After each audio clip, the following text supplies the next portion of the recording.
Binge the full week of The Ray Taylor Show ad-free over at inspireddisorder.com/plus. This is The Ray Taylor Show. Prey is a new movie out now, a new Predator movie, prequel out now on Hulu and I believe Disney+. Written and directed by Dan Trachtenberg, the man that brought us 10 Cloverfield Lane, directs this prequel of the Predator franchise. This is a movie that is doing a lot of things different, I feel, than all of the other Predator movies. But one thing it's done different than all movies is that it has a full cast of Native Americans. It takes place in 1719 in the northern Great Plains. A Comanche tribe is the focus of this film, where the Predator comes down for the Predator's first hunt, at least according to the promotional materials. But it is a prequel to the Predator movie. And because of that, because of its tie to the Comanches, it has a Comanche dub for this film. So if you want to watch it in the Comanche language, you can do that on Hulu. But it is filmed in English, so you can have the subtitles. The one thing my intention was to watch this movie in the Comanche dub, but I didn't do that. I ended up watching it in the English version. One, I'm not a fan of dub. I don't like the way it looks. Even though a lot of this, they tried to make it fit the mouths a lot and all of that. I just couldn't like it. Eventually, I'll watch this movie. I'm definitely going to rewatch this movie, so I will watch it in the Comanche dub and just not even bother with subtitles since I've already watched the movie and know the gist of what's going on. Another small criticism before I get into how much I absolutely love this movie was in the Comanche dub, you don't have your typical subtitles. You have to turn on closed captioning, which is annoying as well because I don't need to have it tell me when people are coughing or a dog is barking and that sort of thing. I just want to see the translation. So minor quibbles with the movie that I found to be amazing. At the end of the week, I'm going to be ranking my favorite top 5 Predator movies, and we'll see where this one ranks. But I got to say to start off that I absolutely love this movie. This is a movie that really made me care about the characters in a way, not only in a way that Predator movies in general don't do, but in a way in which movies do not do. There were aspects of this movie where I was literally standing up, cheering on the character. There were literal moments of this movie where I was crying, like hard crying, just like holy shit. Like this movie moved me and made me care, and it is a Predator movie. This is a horror, sci-fi action movie that made me care about the characters enough to get me emotionally invested in the events of this movie enough to where I am viscerally moved. I am standing up cheering. I am sobbing. It is a great movie. This movie does a lot of things in addition to making me care about the characters. There's a lot of things about this movie I absolutely loved. I do not like the promotional materials for this movie. I think all the promos give away way too much of this movie. I went in blind.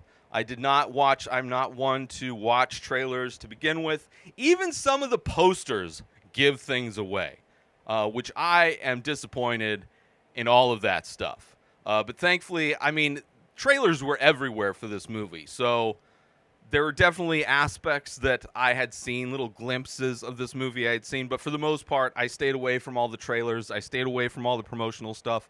I am a huge fan of Dan Trachtenberg, not only from 10 Cloverfield Lane, but going back to his career in podcasting, part of the Totally Rad show. He is a very important part of the puzzle that brings me to be recording a podcast today. He introduced me to another podcast. He was a guest on he didn't introduce me personally, but he, from the Totally Rad Show, was a guest on another podcast called the Slash Filmcast. And one of the hosts of the Slash Filmcast, David Chen, wrote a blog on how he records his podcast, how he produces his podcast, which is the blueprint that I followed when I first started podcasting. And now, 14 years later, I'm still podcasting. David Chen is still podcasting. Obviously, Dan Trachtenberg has moved on to bigger and better things beyond the podcast world. But if it were not for Dan Trachtenberg recommending being a guest on the Slash Filmcast and recommending that the fans of the Totally Rad Show check out his appearance on that show, I may not be sitting here today, which I know there are critics and haters of me that would have preferred I never got into podcasting, but that's just not how the cookie crumbles in this situation. I am here, so deal with it, and I'm going to talk about Prey, which I think is something that really solidifies Dan Trachtenberg as an amazing storyteller.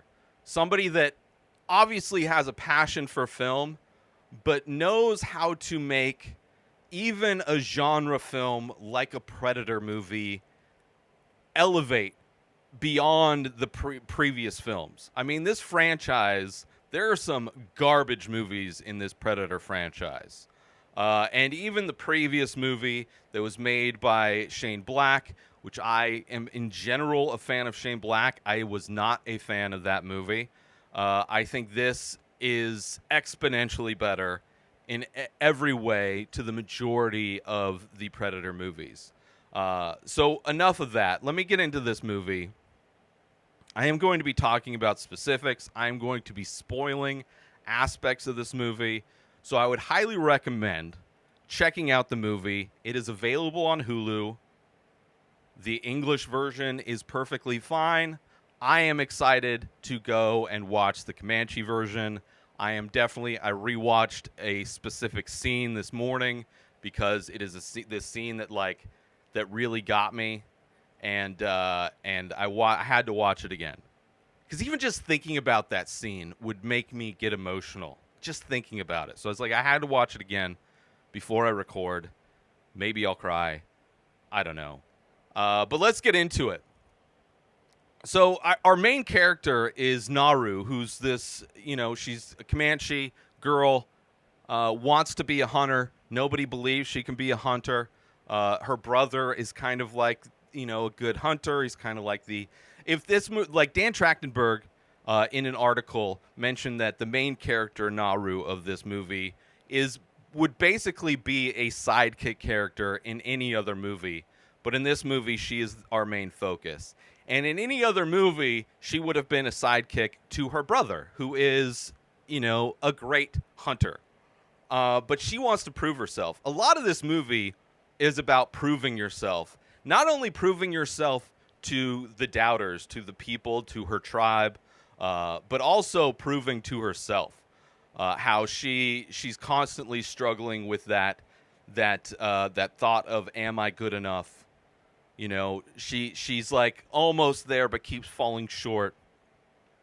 And that is a big aspect of where this movie succeeds, I think, is that the character in so many ways through so much of this movie is like coming up short, failing, but keeps getting up and keeps going. She believes in herself, but she has yet to prove it to herself.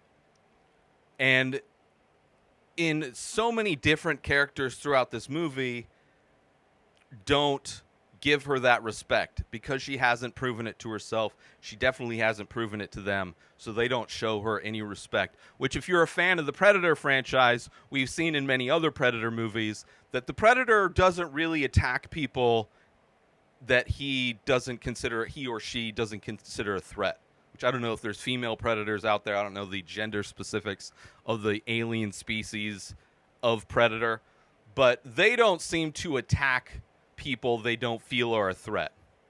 And there's an aspect of this movie where she doesn't get attacked in a certain situation because she's not deemed to be a threat at that moment. But as there are arcs in this movie, that is one of the arcs that I appreciate. It's also about a girl and her dog, right? Her dog, who is, oh man, I forget the name of the dog, and of course it's probably not going to be up here.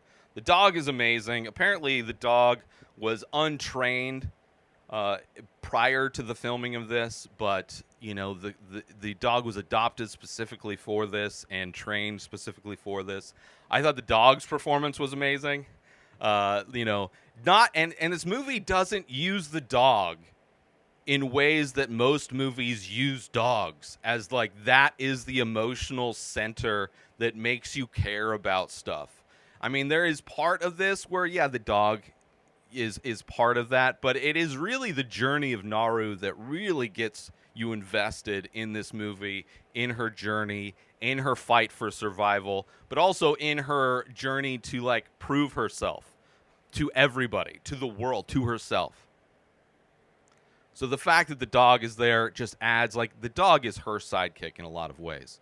Let's take a little break from the Ray Taylor Show to promote my live art streams. That's right, I am an artist as well as a podcaster, and I paint live every Thursday at 4:20 Pacific time. Head on over, the best place ever for streaming, youtube.com/inspired disorder. That's right, every Thursday at 4:20, you can watch me paint the many faces. Every week, I paint 7 new faces of abstract portraits, ink on paper, and you can watch that happen. You can hang out with me while I listen to a classic episode from one of my favorite podcasts. Head on over to youtube.com/inspired disorder and check it out. Say hi, let's hang out, let's have some fun, and let's paint some faces. Now let's get back to the show. So she's allowed to join in a hunt because she has these skills with tracking, she has these skills with medicine. So her brother convinces the other hunters to allow her to tag along. He knows that her desire is to be a hunter herself and to go through this thing where she hunts. Like, there's this ritual that they have to hunt a predator. They have to hunt while they're being hunted, which also plays into the whole idea of the predator, because the predator is like a sports hunter in a lot of ways. The predator isn't really hunting people to eat.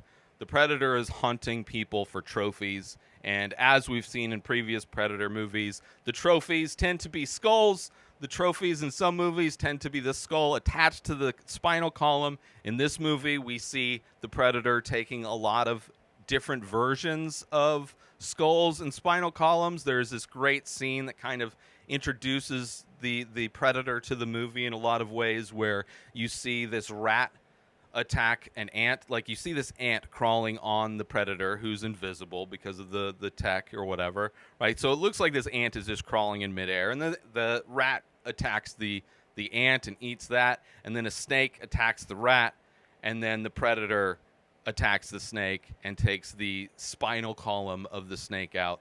There's also a scene where the predator does the same thing to a wolf. And there's kind of an injection of newness to this movie, not only in the way the predator looks, which I think is the best looking predator. I think it's the coolest looking. It's a very stripped down predator. I mean, this is a prequel, so a lot of the weaponry and a lot of the tech and a lot of the armor hadn't been added to the predator yet in this version. So we're getting to see like just a giant, muscular, human-like alien. Obviously the same kind of facial features, but the helmet is different. Still has the transparencies. The weaponry is slightly different. The armband is slightly different. He has a shield, which is new, kind of a throwback to what, a previous iteration of the Predator might have. So and there's also like this spray that the Predator uses that kind of melts the flesh off of the skull, which is kind of interesting. And of course, there's a lot of classic moments, a lot of Easter eggs from previous Predator movies that are in this as well. Like a lot of the Predator movies, there's a scene where the Predator is performing first aid on himself. And this movie has a version of that, which I appreciate. This movie, like the skull and spinal column removal, This movie has different types of version of that. It's not just him removing that skulls and spinal columns from humans. It's him doing it from other animals that he's coming across, because apparently this is his first time, at least according to this movie, according to the promotional materials. I think the Alien versus Predator sets up that he was around a long time ago. But at least in this, it's supposed to be his first time, and he's kind of collecting these different trophies in a way, trophy hunter, that he comes across. And of course, he finds out that, the humans are the apex predators of this planet. Eventually. So you're seeing all of those kind of standard predator tropes. The first aid, the taking of trophies, all that kind of stuff, which is pretty interesting. But you're also seeing, on the other side, on Naru's side, you're seeing some interesting stuff. I love, as I said, spoilers, I love that she, her main weapon is a hatchet. But when she goes out to do this hunt by herself, she fails at a hunt of a lion, right? They go out to hunt a lion. She fails. She kind of has some success, but initially fails. Her brother has to save her. And she still believes in herself, and she's like, I'm going to just do this on my own. She goes out on her own. Her main weapon is a hatchet.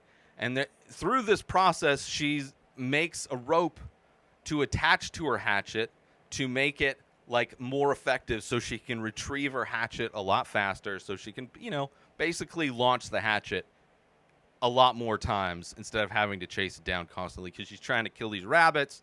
And, of course, that's a success. I love the way that looks. I love the idea of it. Obviously, CG, the real world practical effect of attaching a rope to a hatchet and how well that would work, no. But we're in an action movie. So, part of that. Also, another small downside to this movie is the CG animals. But I've watched so many movies recently, especially Indian movies, from Indian movies, where all of the animals are CG. All the animals in most American films nowadays are CG. So I've kind of just gotten used to the fact that they're just not going to be able to do realistic-looking animals in CG. So some look better than others, but it's clear that all the animals involved are CG animals, the worst of which is a bear. There's this bear attack scene, which is still a stressful scene. Still, I think it executes that stress and that adrenaline really well, but clearly a CG bear. But whatever. I'm kind of used to the fact. I'm kind of just gotten over that being a major strike against movies these days when there are CG animals. It's I get it. The dog is real, so that's cool. At least the dog in this movie is real. But all the other aspects, all the other animals are CG, which is whatever. But the hatchet and the rope thing is cool. She's clearly a badass. Right? It's not like she's completely incompetent and just has these blind beliefs that she's going to be a great hunter. She has skills. And you see that with the hatchet and the rope, which is pretty great. She comes across a bunch of skinned buffalo, and at first you think it's the predator that's doing it. But of course, as we know, it was just fur trappers. Fur trappers become a big part of this thing as well. And the fur trappers add a lot of those kind of Easter eggs that we would find in other Predator movies, like them just shooting into the woods at random, just unloading all of their guns, which is, in a lot of the first Predator movie has a scene like that.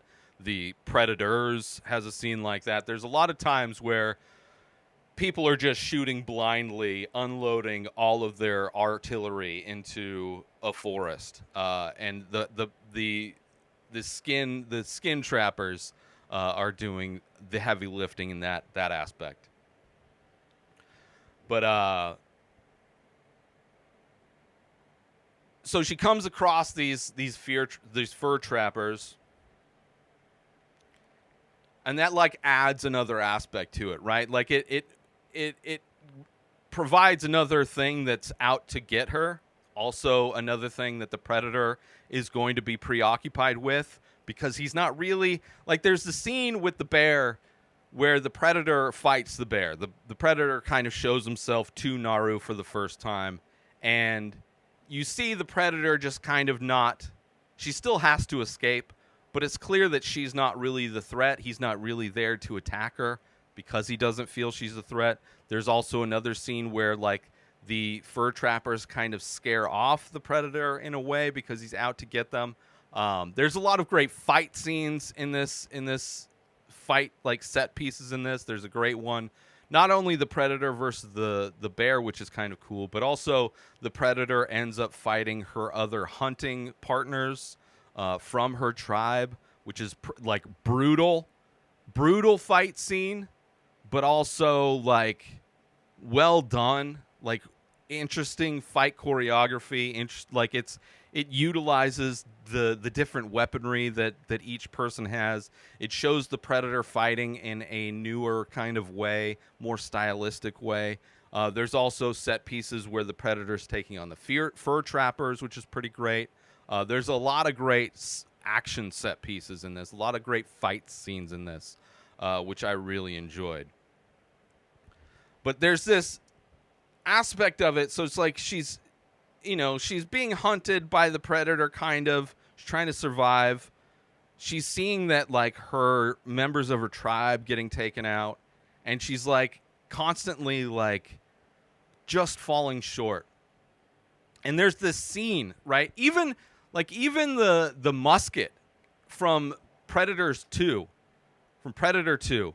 has the scene where the predator gives God, what's his name? Donald Glover. No, Danny Glover. Danny Glover gives him a musket at the end of that movie. Let me check the name of that real quick. Yeah, Danny Glover. He gives him a musket at the end of it. And we see the origins of that musket in this movie. And not only do we see the origins, that musket plays a role in this movie.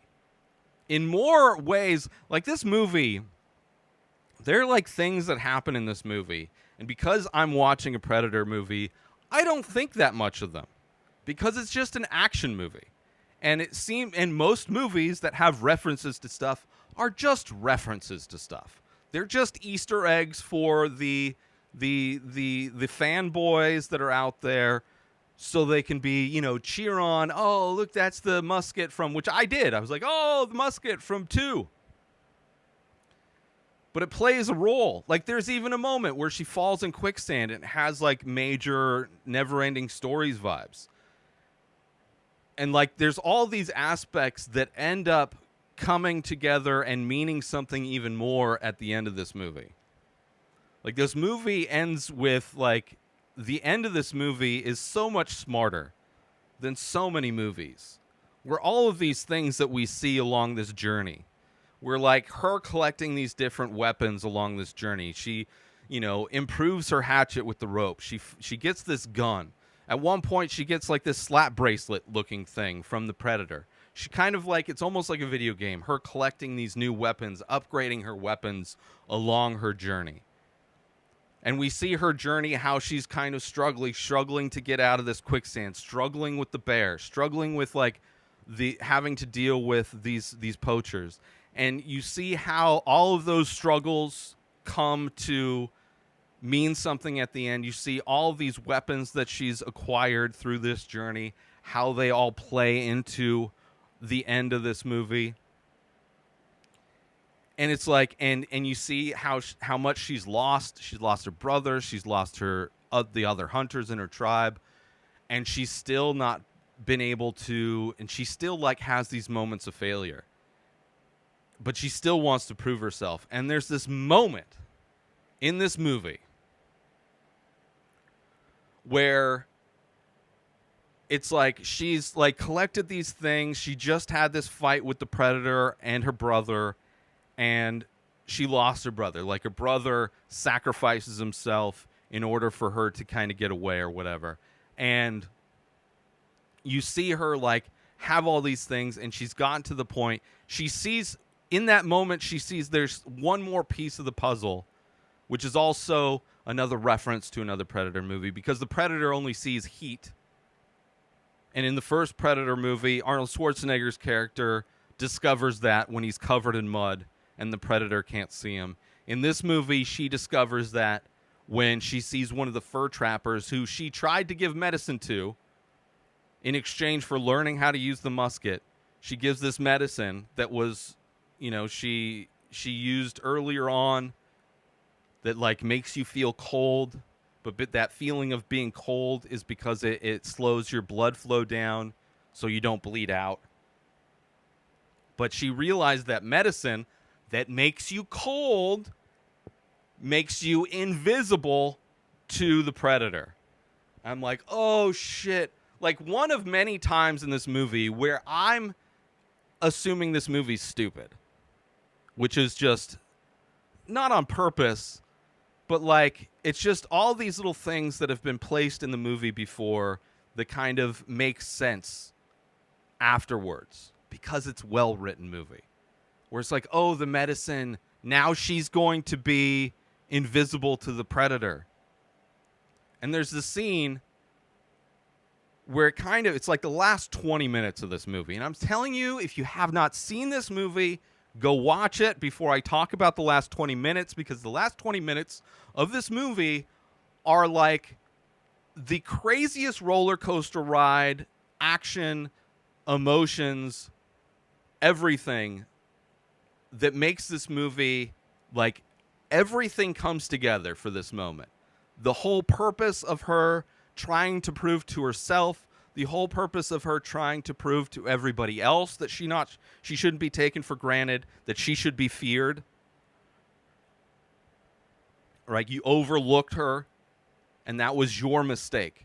Let's take a little break from the show to promote The Many Faces. That's right, I am also an artist.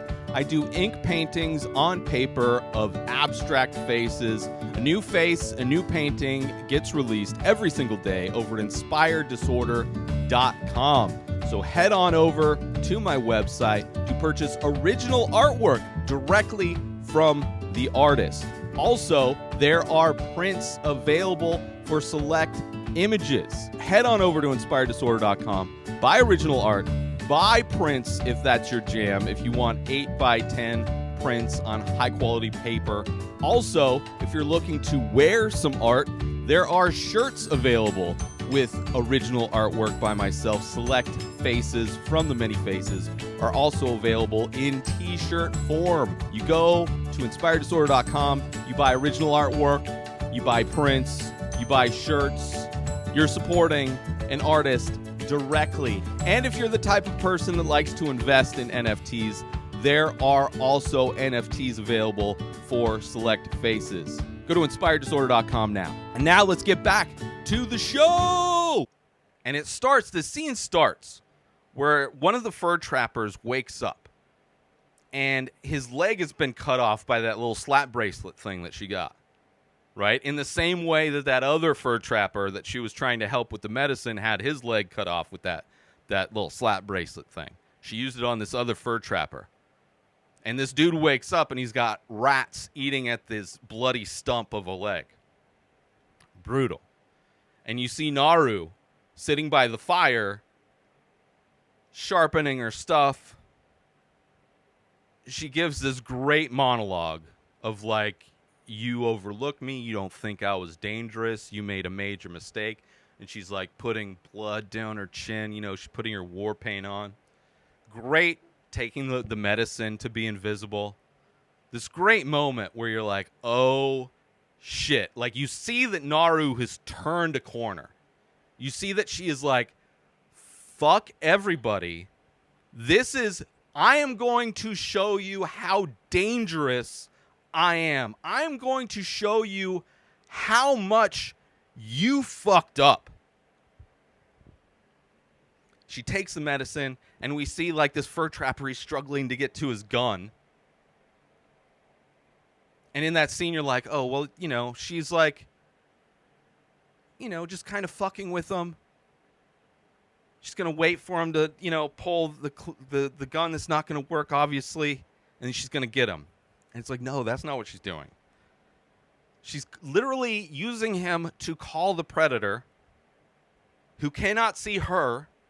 There's this great moment where she steps aside. She hears the predator coming. She steps aside so the predator can just walk past. And she's using that guy as bait to not only lure the predator, but to get the predator facing away from her.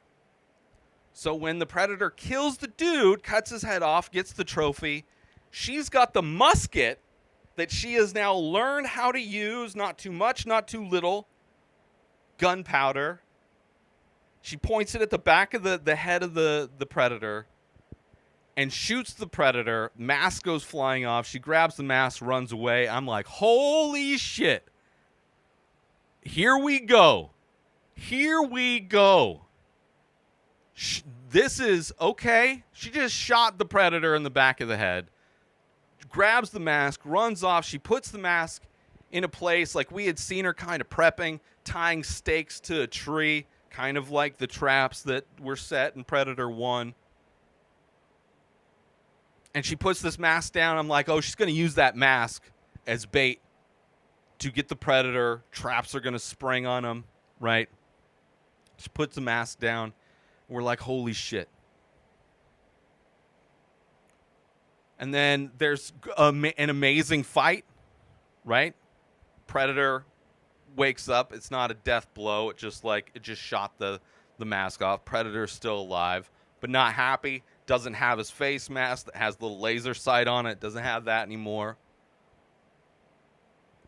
Badass Predator after Naru. She jumps from the top of the tree or from a branch of the tree that's featured. There's a similar shot of that featured in one of the posters where she's jumping and she hatchets the predator. Then she calls the dog to grab the hatchet, and as they do, like she crosses, she digs the hatchet into his leg, wraps him up. I mean, this is after the predator is attacking her, right? She jumps off the tree where all the spikes were. He runs into it. She did a flip over it. This is after she's gotten the spear from the predator and she goes to stab it, and he while doing that, he cuts his own arm off with that cool shield, that retractable shield that he's used to decapitate people. There's a moment where he's almost going to decapitate her, but there's rocks that are holding the shield from closing all the way on her neck. And to get out of it, she tears one of his teeth off and stabs him. And then there's the scene with the dog. She puts it in his leg, and she wraps the dude up, wraps Predator up in this rope, and she jumps and pulls him down. And this is the moment where I stood up and I cheered, right? I'm on the edge of my seat watching this amazing fight, watching Naru get in her blows. She's getting thrown. She's taking abuse as well. But she sticks that hatchet in his leg, wraps him up with this rope, wraps it around his neck, wraps him all up, jumps off, pulls him down, and you see this giant predator just teeter down, falling like a cut tree, and lands in the quicksand. And in that moment, I'm like, the quicksand! Oh, the quicksand! The thing! It wasn't just, oh, shit! And in that moment, she did it! Oh, my God, he's just... And then, of course, you take a beat, right? As I'm cheering, yeah! Yeah! She did it! And then you slowly see him come out of the quicksand. I'm like, no! She didn't do it! But that's not the reaction she has, because she's way smarter than me. This movie is way smarter than me. Not only did it surprise me with her plan to get him tied up and fall into this quicksand, but she's wanting the predator to come at her.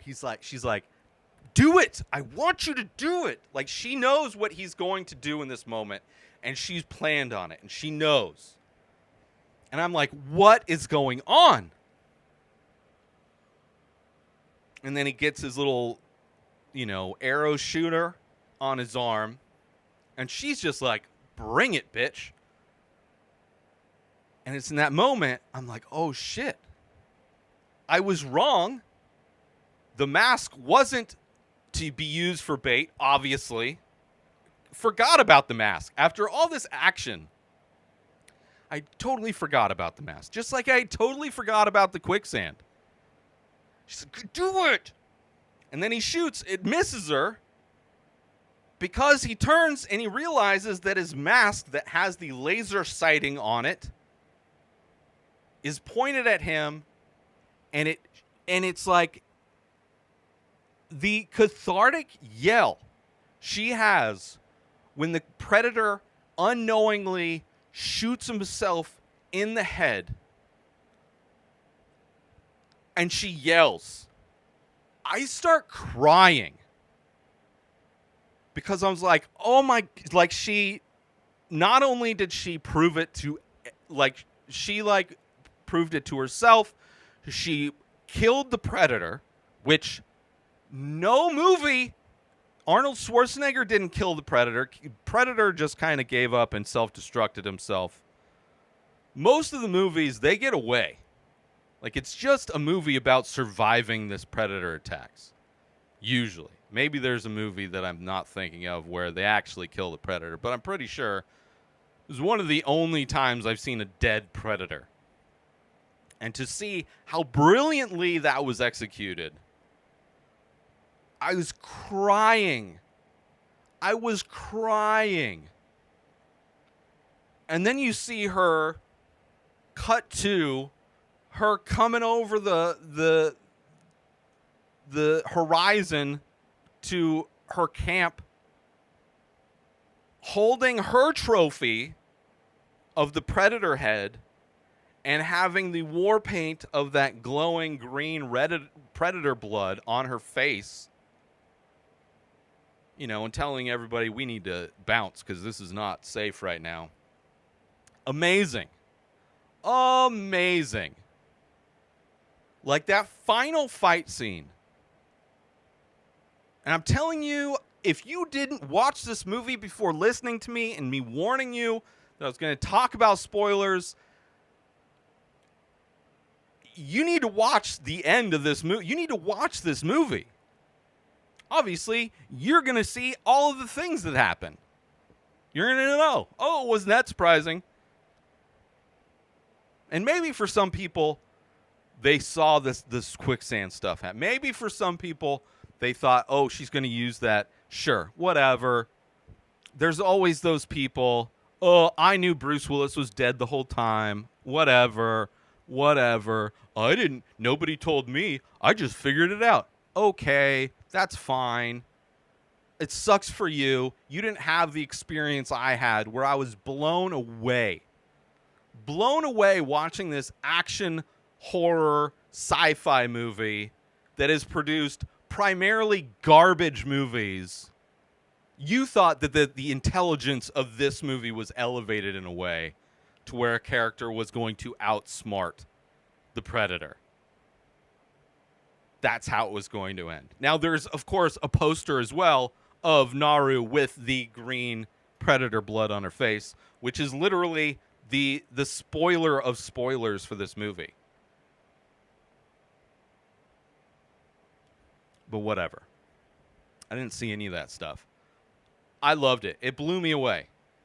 The weaponry that the Predator had, I thought was interesting. It was new. Like, so much of this movie felt new and fresh. It was filmed well. There's a lot of these top-down shots, which I think Trachtenberg used in 10 Cloverfield Lane as well. But they work so well. Such wide shots, these gorgeous shots of the areas that they're filming that just really put you in that place.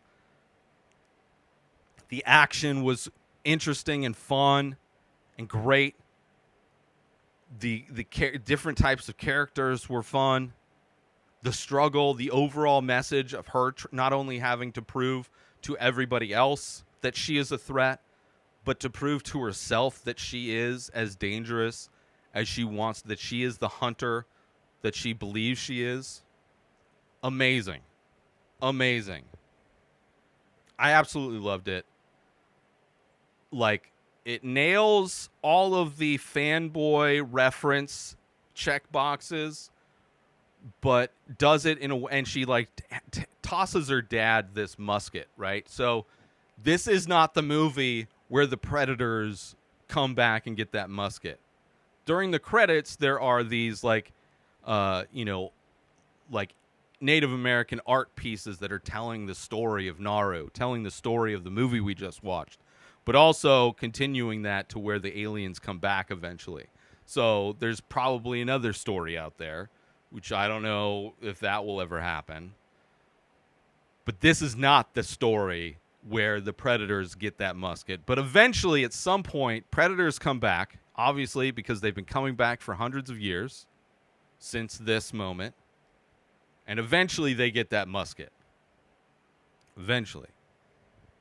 Maybe there's a movie out there where the Native Americans and the predator fight against the Americans that are invading this country. Who knows? And as a gift, they pass along that musket to the predator. Maybe it's like a sign, because when the predator gave it, it was like a sign of respect when he gave it to Danny Glover's character in 2. But it's cool to see that musket, from one of the worst, spoilers of where that might be ranked on my list, one of the worst Predator movies, Predator 2, that musket callback was pretty great. But yeah, like, amazing. The casting was great. The dog was great. Amber Midthunder, who plays Naru, amazing. Danny DiLiegro, the dude who plays the Predator, great. The dude who plays her brother, Dakota Beavers, great as well. Every aspect of this movie I absolutely loved.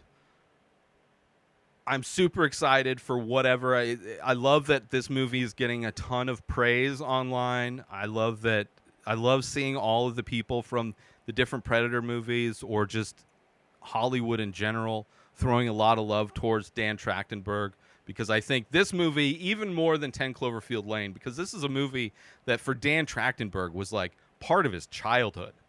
You know, Predator, part of his childhood. A movie that he wasn't even allowed to see growing up, and had to just imagine this world based on the cover art. I think maybe he read the novelized version, maybe. I don't know. Maybe it was just based on,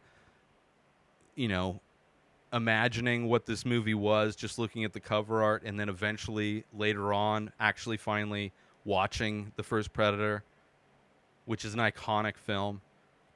And for him to come in and do arguably one of the best Predator movies. I've seen a lot of people rank this as number 2. I've seen some people rank this as the best. If you want to see how I rank it, go check out my top 5 Predator movies that will come out at the end of this week on Sunday. But yeah, Prey is amazing. I absolutely loved it. Highly recommend checking it out on Hulu or wherever you can. And I can't wait to see what Dan Trachtenberg does next. Amazing. And he co-wrote it, let me just say, with Patrick Aison.